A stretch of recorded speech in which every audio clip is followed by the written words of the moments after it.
ve la forma como comunicarse con ellos y lo hace pues a través de la carta a los tesalonicenses.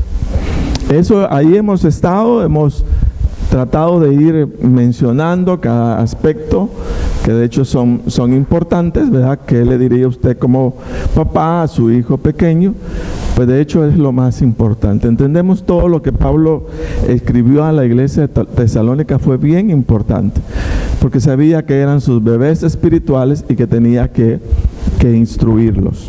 De esa manera hemos caminado y vamos ahora con el tema cuando el mal pues transforma el corazón de la familia o pudiera ser cuando el mal transforma el corazón de los hermanos, ¿verdad? Transforma el corazón de los hermanos. ¿Qué piensa usted, hermano, cuando le hablan de injusticia? ¿Qué piensa usted cuando le mencionan la palabra humillación? ¿Qué piensa usted cuando le mencionan la palabra ofensas? A lo mejor cuando hablamos de este tipo de aspectos, pudieran ser temas que incomoden la vida de cualquiera. Porque en la vida, hay que decirlo, las personas que hemos sido víctimas de este tipo de circunstancias, quiero expresar que no tenemos buenos recuerdos de las circunstancias ni de las personas con las que pudieron ocurrirnos situaciones como esas. Repito, alguna injusticia, alguna humillación o alguna ofensa. Entonces, cuando se ha sido víctima de alguna injusticia, de alguna experiencia de humillación, de ofensa o de alguna situación semejante, quiero decirle que implica que ha habido sufrimiento en las personas, o sufrimiento en la persona. Y la pregunta sería, ¿por qué se sufre cuando recibimos de otros injusticia, cuando recibimos alguna humillación, cuando recibimos alguna ofensa? El punto sería, ¿por qué? Y la respuesta es porque cuando hemos recibido de otros cosas semejantes, nuestro valor o dignidad como persona se daña, se afecta, y es precisamente lo que causa el dolor. Mira lo que me dijo, mira lo que me hizo, mira lo que expresó. Entonces nosotros recordamos ese tipo de situación y nos sentimos afectados y nos sentimos dañados. Y por eso decimos, ¿pero por qué nos daña? Bueno, precisamente porque afecta nuestro valor, afecta nuestra dignidad como persona. Y eso es lo que básicamente duele.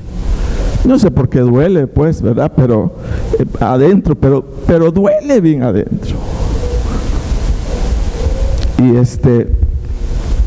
Y cuando las personas dicen, es que yo no valgo nada, es que yo no sirvo para nada, es que yo no represento nada para nadie. Entonces, esto no es más que la voz de una conciencia que está dañada, que está afectada, que ha sido ofendida y que como tal se pronuncia. Y esa es la manera en la que lo hace. Repito, es que no valgo nada, es que yo no sirvo para nada, es que yo no represento nada, ¿verdad? Para nadie. Entonces, cuando nos sentimos de esa forma, de esa manera, por eso digo, es básicamente la expresión de una persona que está siendo afectada en su valor o en su dignidad. Y esa es la forma como se expresa. Entonces, por eso decimos que no es nada fácil estar en un ambiente donde constantemente, imagínense el caso de los matrimonios, se está ofendiendo, se están humillando a través de palabras. Entonces llega un momento que las personas, ¿verdad? o los matrimonios o el cónyuge dicen: yo ya no soporto, yo ya no aguanto.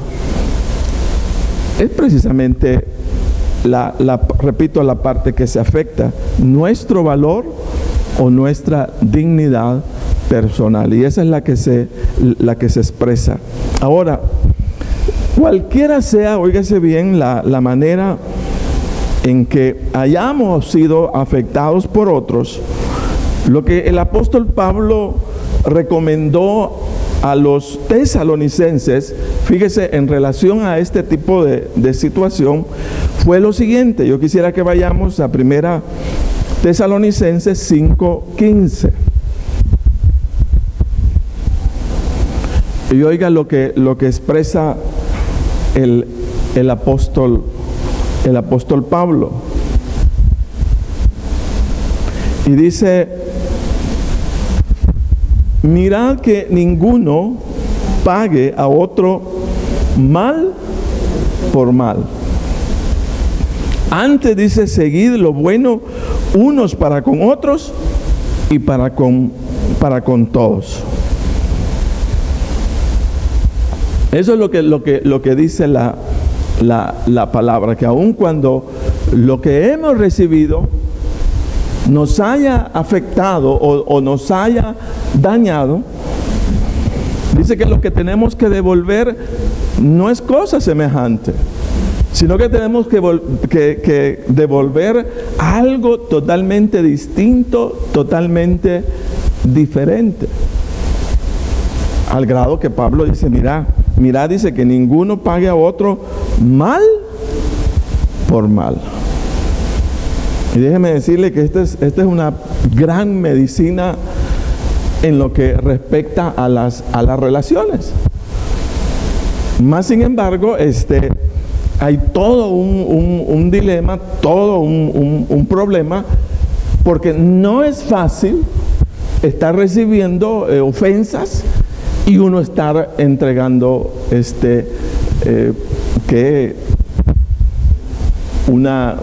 algo bueno.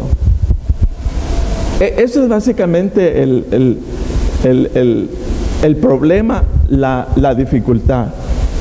Más sin embargo, el apóstol Pablo lo expresa y lo deja sumamente claro. Ahora, cada uno de nosotros que nos llamamos cristianos, que nos llamamos seguidores del Señor, cargamos con ese desafío. Cargamos, hermanos, y llevamos con nosotros básicamente ese compromiso, que aun cuando no es fácil ejecutarlo, más sin embargo hay necesidad de asimilarlo, de poder recibirlo, ¿verdad?, como palabra del Señor. ¿Qué es lo que debemos de devolver cuando alguien nos hace mal? Dice que debemos no devolver el mismo mal, sino que debemos de devolver lo bueno. Entonces ahí ya nos metieron en lío, nos metieron en un gran problema, ¿verdad? Porque nosotros sabemos perfectamente que no es fácil sacar de nosotros el bien cuando lo que estamos recibiendo es el mal. Entonces, ahora para llegar, sobre todo, hermanos, porque ¿qué hacemos con ese deseo de venganza? ¿Qué hacemos con los resentimientos que han nacido en nuestro corazón? ¿O qué hacemos con esa molestia interna que ha nacido producto de estar escuchando ofensa tras ofensa, o injusticia, o cosas semejantes? ¿Qué hacemos con eso que hay acá y que quiere devolver? Sería como el desafío, pues.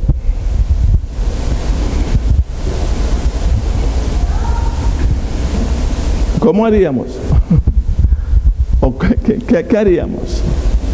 ¿Cómo llegar a una postura distinta, diferente, como para decir en un momento determinado que cada uno de nosotros estamos preparados, que aunque recibamos lo malo, pero vamos a dar lo bueno? Y traigo pues el hecho de que en ese cambio sufrimos, vivimos ese malestar. Vivimos el resentimiento, vivimos el deseo de venganza, y ahí está. ¿Cómo nos lo quitamos? Porque necesitamos aprender a quitárnoslo, con el objeto de darle cumplimiento a la palabra del Señor, y de que cada uno de nosotros en un momento, ¿verdad?, o sea, determinado, cumplamos la palabra de Dios. Que aun cuando recibamos lo malo, pues estar dispuesto a dar lo bueno. ¿Verdad que es un gran desafío? Duro desafío. Ahora, ¿cómo llegar hasta ese punto? Mire, cuando condenamos a otros, porque lo que se da es eso. O sea, levantamos toda una condena a otros por sus actos y nos cerramos allí. Y cuando hacemos esto, implica que el juicio propio que hemos hecho contra dicha persona, al juzgarla por lo que hizo, como jueces, la hemos encontrado culpable y como tal, digna de ser condenada. Nosotros condenamos, hermano, y por eso nos separamos. ¿Por qué un matrimonio no puede continuar? Porque condenó, juzgó, y como jueces le encontramos al cónyuge culpable y lo condenamos y decimos: yo ya no puedo vivir con vos. Entonces, ¿qué hicimos? Lo condenamos, ¿verdad? Entonces, y esto es normal, pues. Esto es lo común que nosotros vamos a ver en el diario vivir.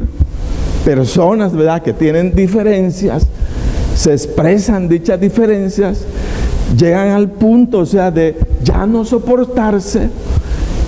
Entonces, al juzgarse, se condenan y deciden romper esa relación, porque no se pudo continuar, no se pudo llevar con la persona pues próxima. Entonces ahí estamos. Ese es como el problema, esa es como la dificultad. ¿Qué tenemos que hacer?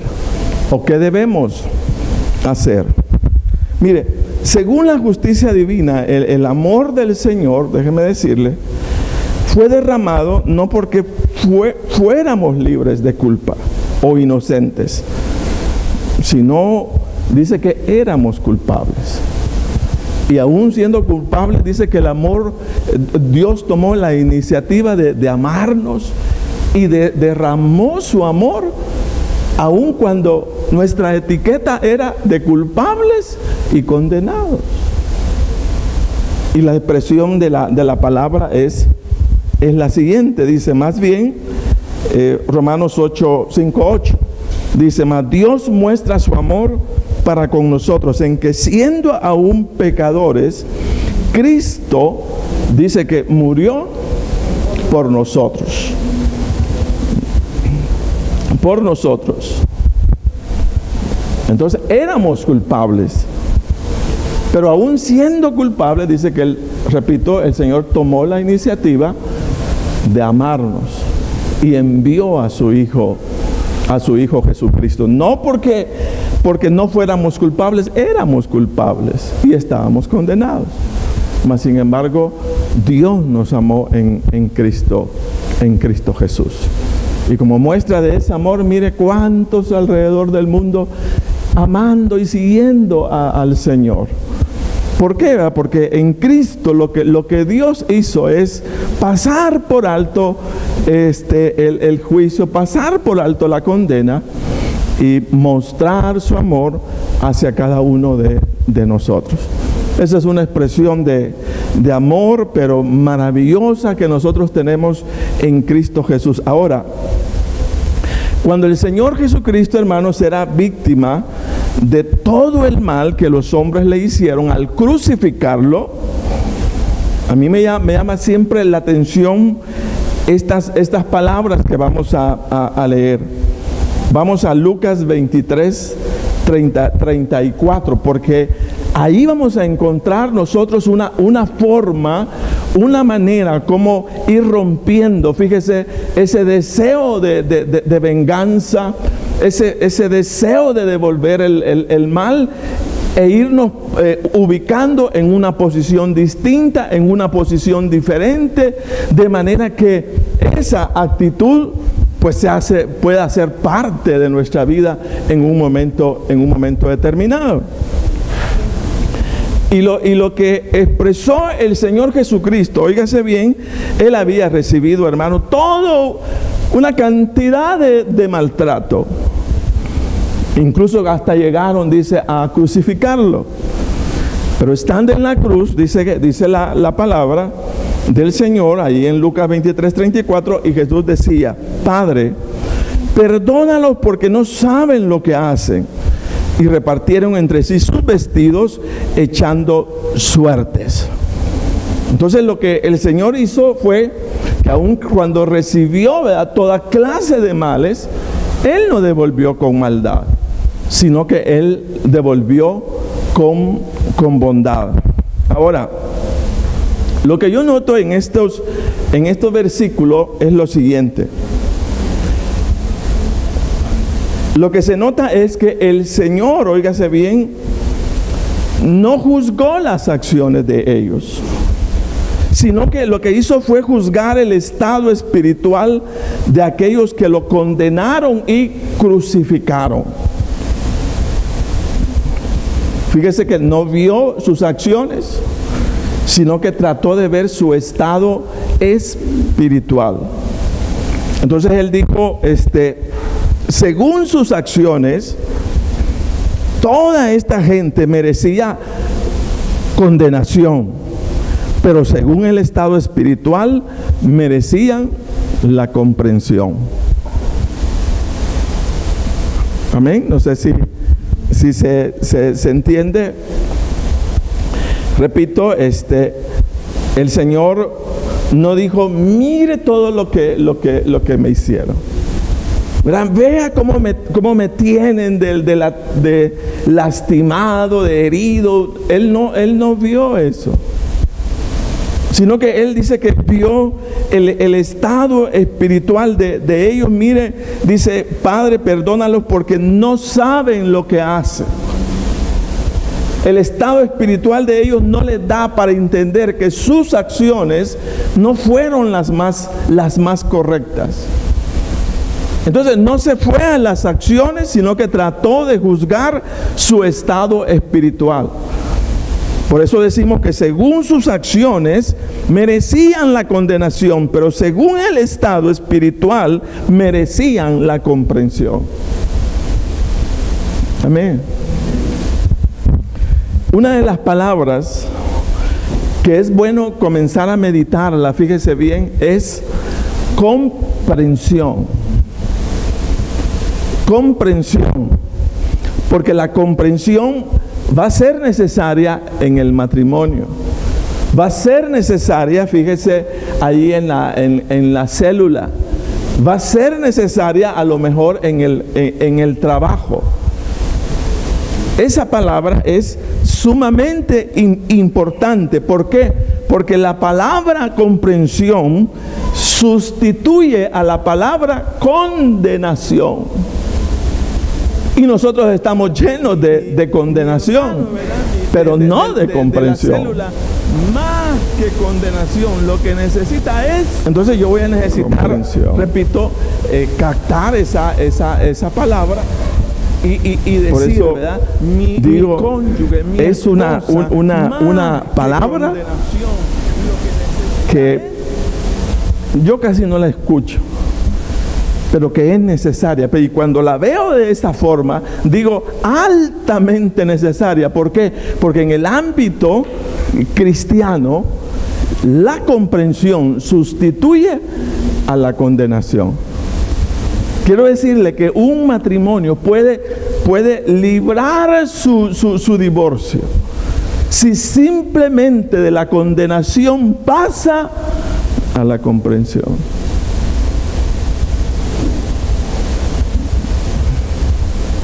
Por eso es importante. No, es que ya platicamos, es que ya le dije, es que ya lo escuchó, es que y ya no más. Entonces, juzgamos y condenamos. Cuando realmente lo que se está necesitando ahí no es alguien que condene, sino es alguien que comprenda el estado espiritual de la persona a la que estoy condenando. Repito, por eso digo, un matrimonio podría librarse de su separación si tan solo en lugar de condenación metieran, ¿verdad?, a su vocabulario la palabra comprensión. Entonces el Señor lo que hizo en la cruz fue quitar la palabra condenación y poner la palabra comprensión. Entonces juzgó más que las acciones. Fíjese bien, lo que hizo fue juzgar el estado espiritual. Y en otras partes dice, bueno, si estos realmente supieran quién fuera yo, nunca me hubieran crucificado. Entonces repito, se ubicó más en la comprensión que en la condenación. Y yo he estado como pensando en esto porque de veras que lo más difícil de toda esta cuestión de iglesia, hermanos, es las relaciones. En donde se me pide, hermano, no juzgar, en donde se me pide no condenar la vida de nadie. Cuando uno lee la palabra, uno queda ahí desafiado a eso. No podemos juzgar, mucho menos podemos condenar. Entonces la pregunta sería, ¿cómo salir adelante? Cuando la acción de las personas no es la más adecuada, no es la más conveniente. Entonces lo que se da, ¿verdad?, en las iglesias es que hay un rompimiento, o en el matrimonio igual hay un rompimiento, o los hermanos dejan de hablarse, dejan de comunicarse precisamente por cosas semejantes. Entonces, ¿cómo salir de ese lío? ¿Cómo salir de ese enredo? Mire, una cosa importantísima que no sé si no he descubierto América, sino que lo he descubierto a mí mismo, ¿no? Es la siguiente: para pasar del resentimiento a un estado de libertad, o de pasar de una posición de condenación a una posición de comprensión, requiere, óigase bien, de que tenga la capacidad para mí mismo de razonar, de cuestionar los sentimientos que estoy teniendo internamente. Eso es algo importante. Bueno, de esta forma, es cierto, o sea, me siento mal. Lo que me dice mi mujer, lo que me dice no sé quién, me afecta pero duramente, no sabe cuánto. Entonces la pregunta es, ¿y por qué me duele, pues? ¿Verdad? Entonces, una de las cosas interesantes que nosotros hacemos para nosotros mismos es, hermano, cambiar nuestras posturas. ¿Cómo se cambian las posturas? Cambiando nuestros pensamientos. El Señor no solamente se ubicó para ver, hermano, todas las heridas y solo hace, ay, es que mire, y eso es lo que nosotros hacemos. Pobrecito yo, mire cómo me tiene herido, latigado. Y ahí rondamos. Ahí nos clavamos y pobrecito yo y todo lo que...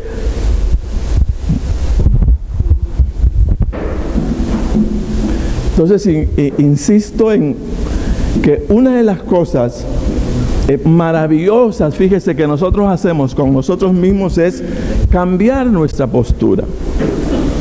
Cambiar nuestros pensamientos, cambiar, ¿verdad? O sea, la visión que se tiene de una situación. El día domingo mirábamos algo importante. ¿Se recuerdan que decíamos que una de las cosas que tenemos que cederle al Señor para poder entrar a ese nuevo modelo de vida es cambiar la interpretación que le damos a una situación? Y eso es precisamente lo que tenemos que hacer. Cambiar, o sea, nuestra interpretación. Cuando comenzamos, fíjese, a cambiar la interpretación de una situación, entonces comenzamos a afectar o comenzamos a cambiar no solamente nuestros pensamientos, sino nuestros sentimientos.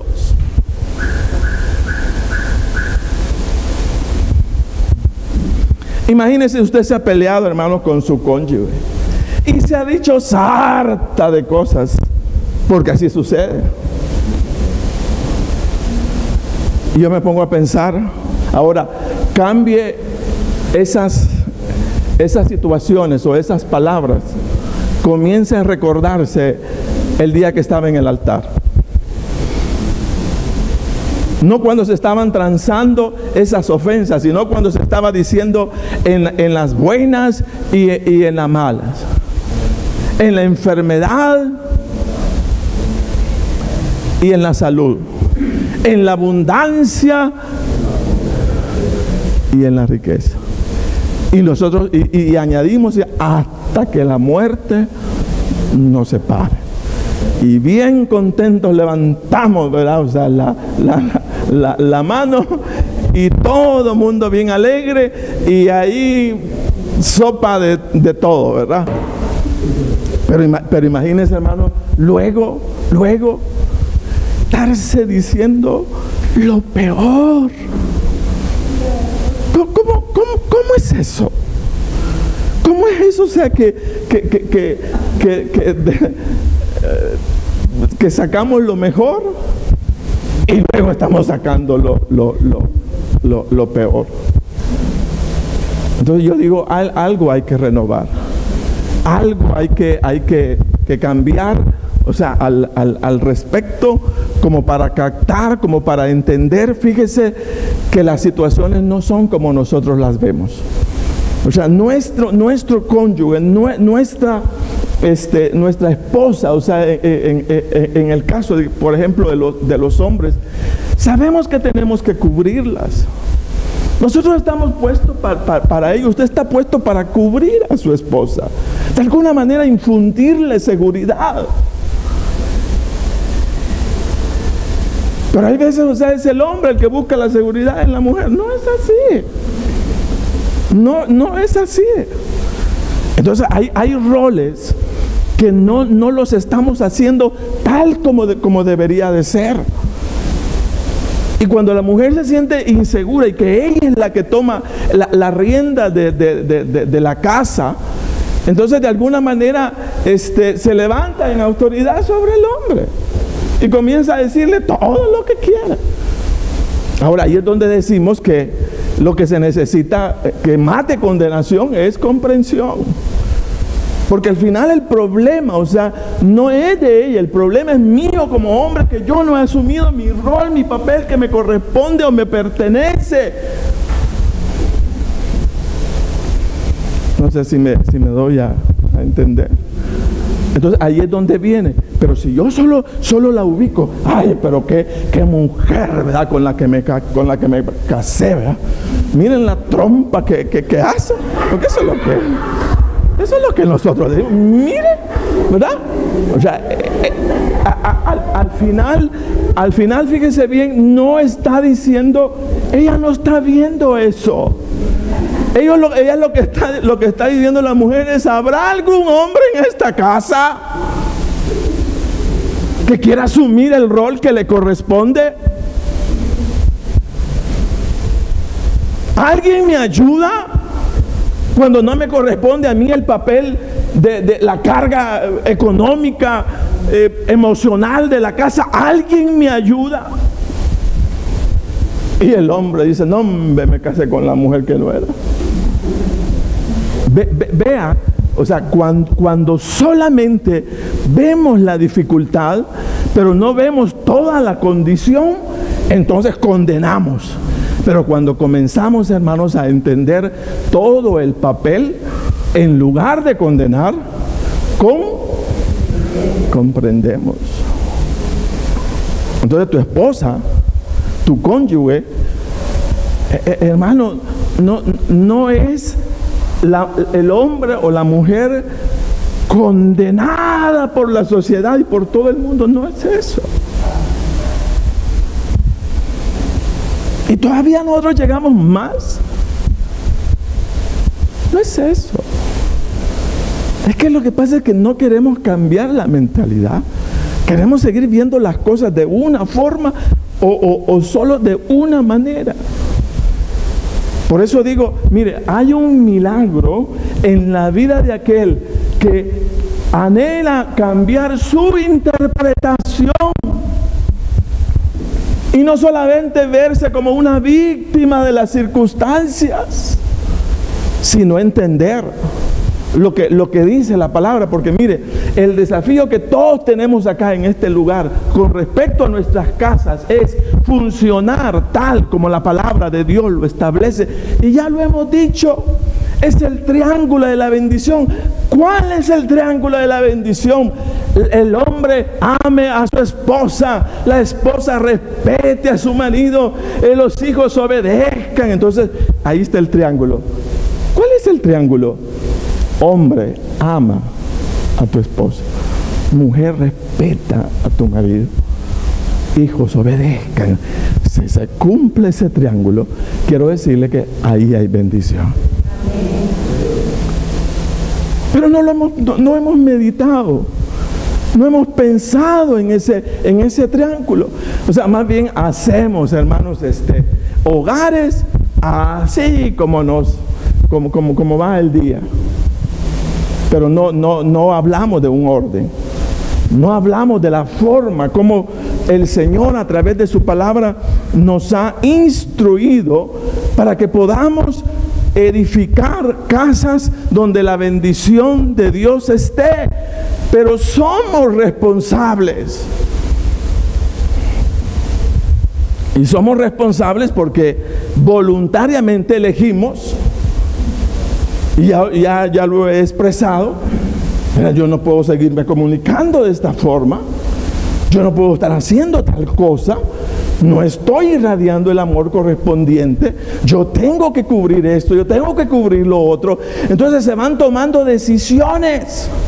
Pero si solamente venimos, hermanos, y cantamos y gloria a Dios y aleluya, y no tomamos ninguna decisión, entonces somos toda una pareja que canta, que hace aquí y allá, pero en la casa hay un desorden.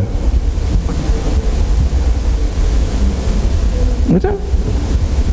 Entonces necesitamos entrar al orden de Dios para que la bendición de Dios esté en nuestros hogares. Pero repito, cambiar significa no venir solo a la iglesia, Cambiar significa que mi interpretación de lo que estoy recibiendo, yo voy a cambiarla. Y la voy, hermanos, a ajustar al principio bíblico, al principio divino. Porque eso es lo que debo de buscar y anhelar como hombre de Dios, como mujer de Dios.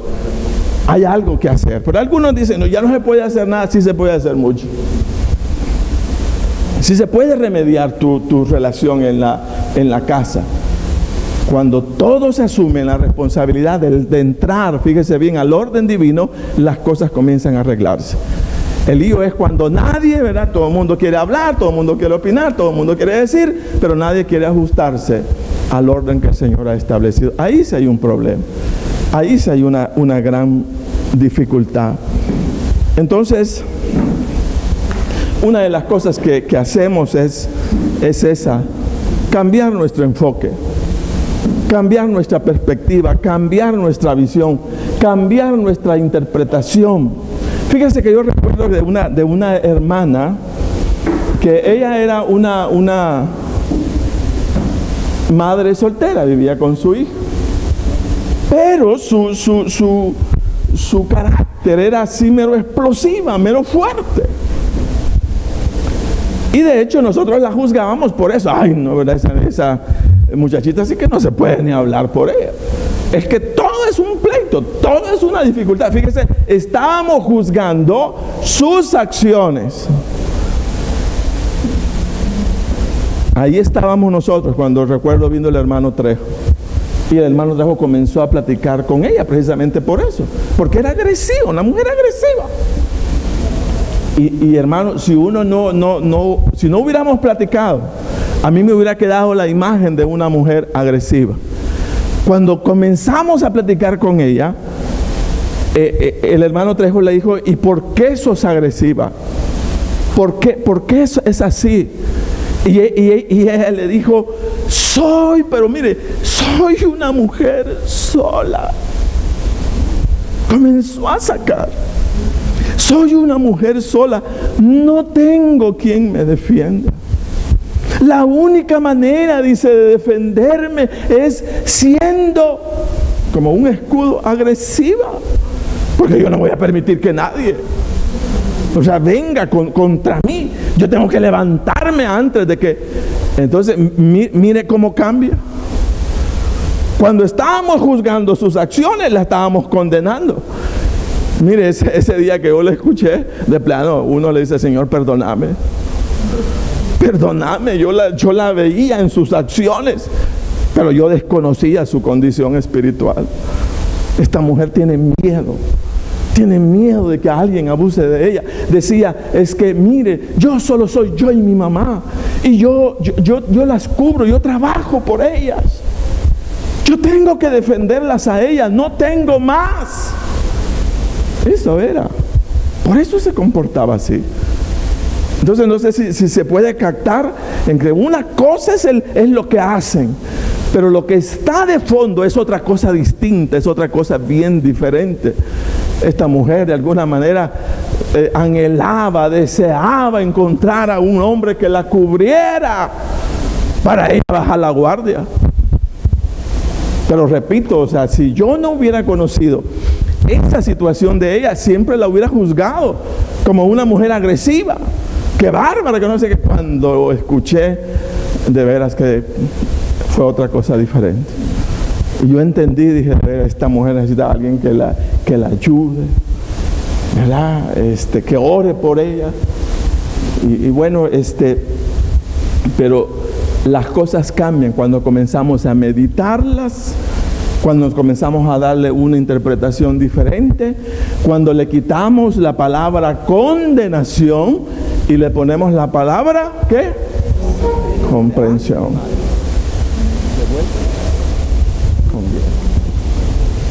Entonces, ¿por qué se comportan las personas así? ¿Sí?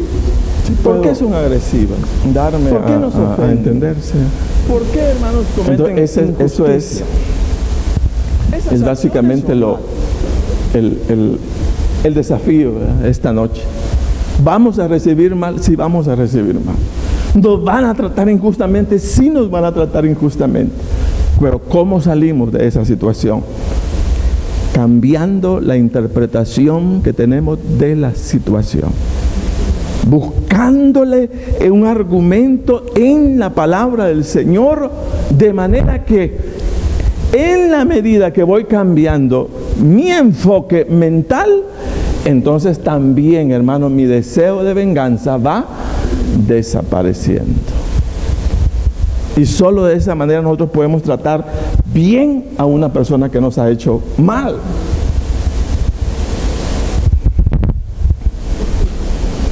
Entonces,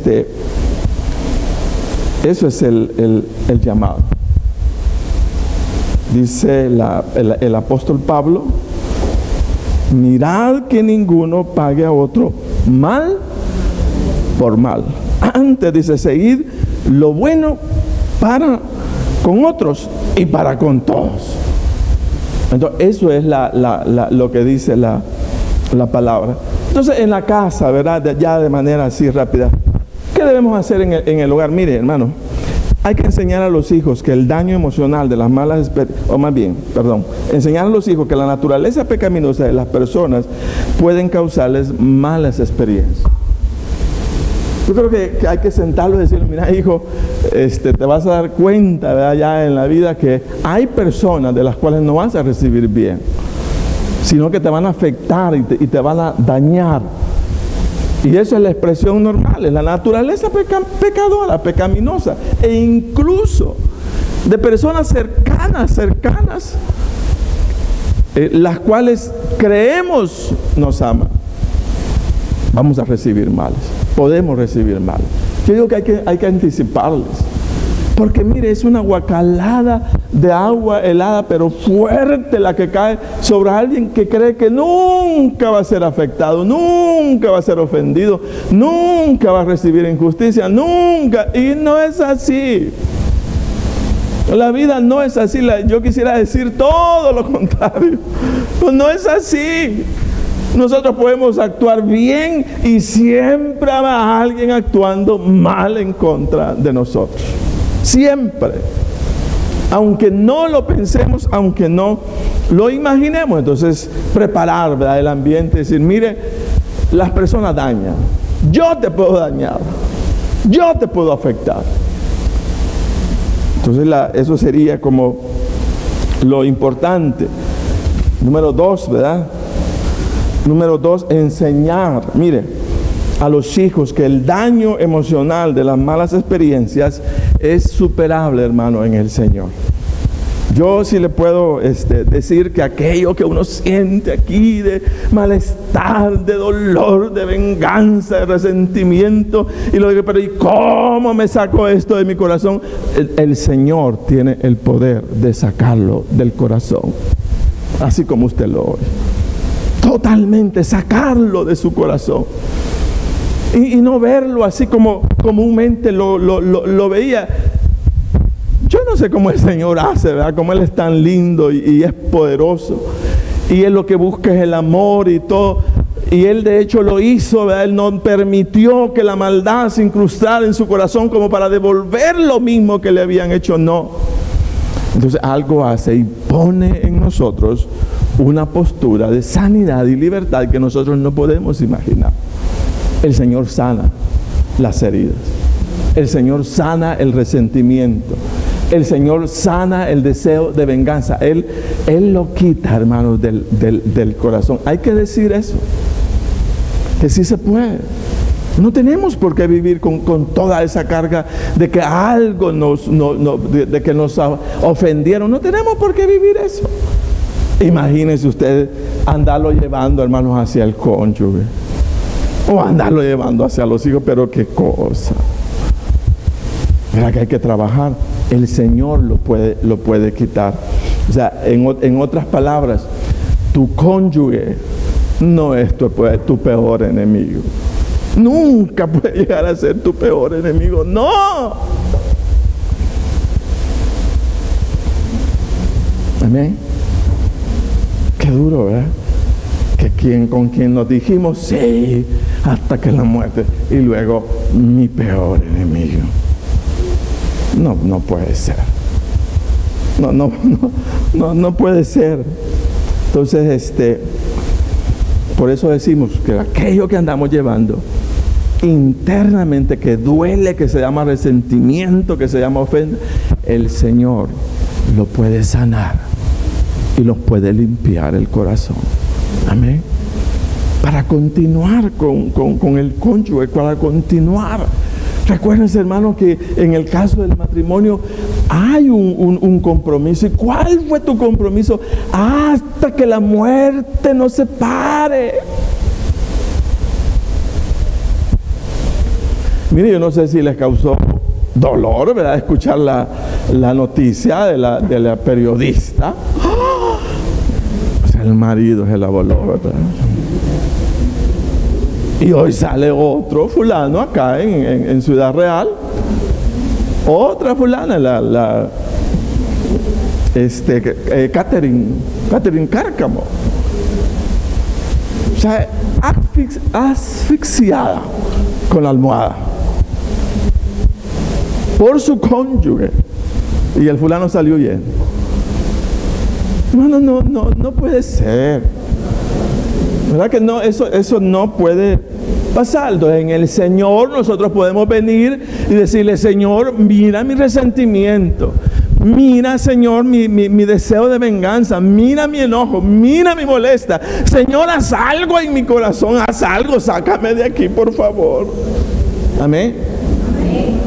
Sí podemos hacerlo. Y número 3, hermano, número 3, decir que enseñar a los hijos que las malas experiencias con otros no son más que la materia prima que le permitirá al corazón ser transformado al carácter de Cristo. Porque, hermano, no hay victoria más grande de ver, ¿verdad?, nuestro corazón libre delante del Señor, que aún con todas las trampas que el enemigo quiso ponernos, mas sin embargo siendo libres en Cristo Jesús. Eso es lo más lindo. Eso es lo más precioso que nosotros podamos sacar de nosotros mismos. Yo siempre recuerdo a la pastora, ya llegaba Sandra Baker, cuando da su testimonio, dice que fue abusada y comienza a contar todo lo que usted no se imagina le ocurrió a esta mujer. Pero verla en esa libertad, verla como ella dice: mire, y el Señor me sanó, me limpió y está ahí en la frater cuando da esa, pero con una bendición del Señor así admirable. Entonces son cadenas que el enemigo quiere poner en el corazón, pero nosotros podemos verlo de esa forma. No es la materia prima para que mi corazón sea transformado al carácter de Cristo. Es lo mejor, en otras palabras, que nos puede pasar, porque nada más que esa situación va a sacar de mí lo mejor que pueda sacar. Que fue duro, pues fue duro. Esa es la distancia que vamos a tener que pagar para ver la transformación de Dios en nuestra vida. Debemos de buscarla, debemos de anhelarla, debemos de desearla. El carácter de Cristo hermanos, debe de ser el anhelo, la pasión más grande que debe de haber en cada uno de nosotros. Saliendo de las circunstancias, saliendo de las situaciones difíciles, duras, donde otros quedarían entrampados, pero nosotros no. ¿Por qué? Porque tenemos el poder de Dios con nosotros, tenemos al Señor Jesucristo, y eso nos hace diferentes. Amén. Póngase de pie.